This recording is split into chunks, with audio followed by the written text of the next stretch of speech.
We start this hour in the Middle East, where the Israeli army has issued evacuation warnings for a significant proportion of Gaza City and northern Gaza, forcing many to leave again.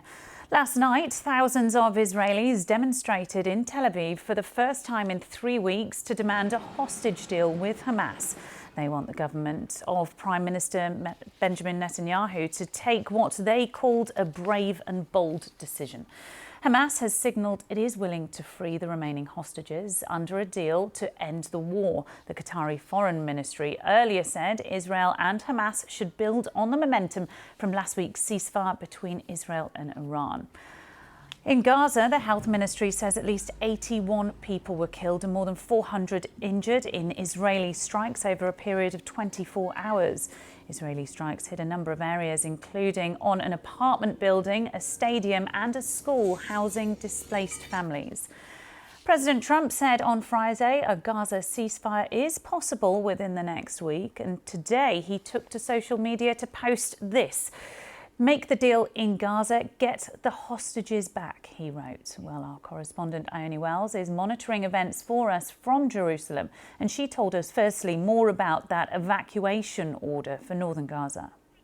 The Israeli military have issued this order telling people in significant parts of Gaza City, but also the north of Gaza, to evacuate. They've issued this in a statement in Arabic, warning citizens to leave those areas and move south. Now, normally these evacuation orders have come before significant offences in the region, so it's expected that the Israeli military are planning further airstrikes on the areas that they have told people to evacuate from. We will likely see many people trying to flee south, although of course not clear when exactly this action may take place, whether everyone would be able to move in time. Now, this comes as latest figures show that up until Saturday afternoon, in the 24 hours preceding that, at least 81 Palestinians were killed and more than 400 people injured, according to figures in Gaza in the latest round of airstrikes. Israel have said, though, that they killed a significant Hamas military figure, Hakam Mohammed Issa al-Issa, who they say was instrumental in planning the 7th of October attacks on Israel in 2023.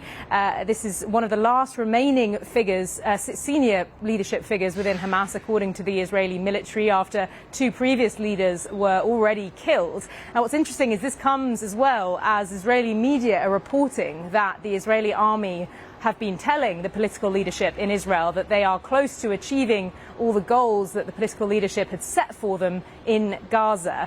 But today's evacuation order suggests that for now, the war is raging on. There is no imminent plans for fighting to cease today. And Ione, in the backdrop of this, we saw those protests on Saturday night. Pressure really is mounting on Benjamin Netanyahu to come to some kind of deal, especially in the backdrop of the ceasefire between Israel and Iran.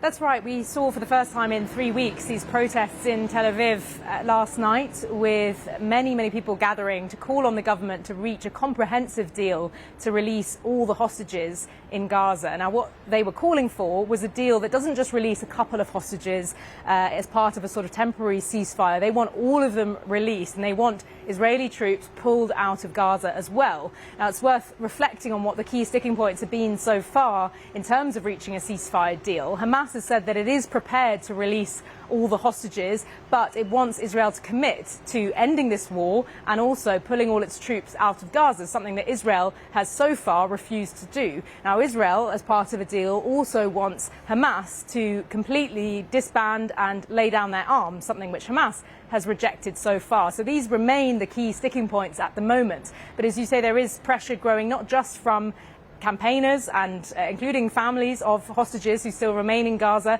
but also the international community too, with Donald Trump saying on Friday to reporters that he believes a ceasefire is close. I think certainly the ceasefire that was announced between Iran and Israel has added this renewed focus to Gaza again now, and questions about whether a ceasefire is possible there or not.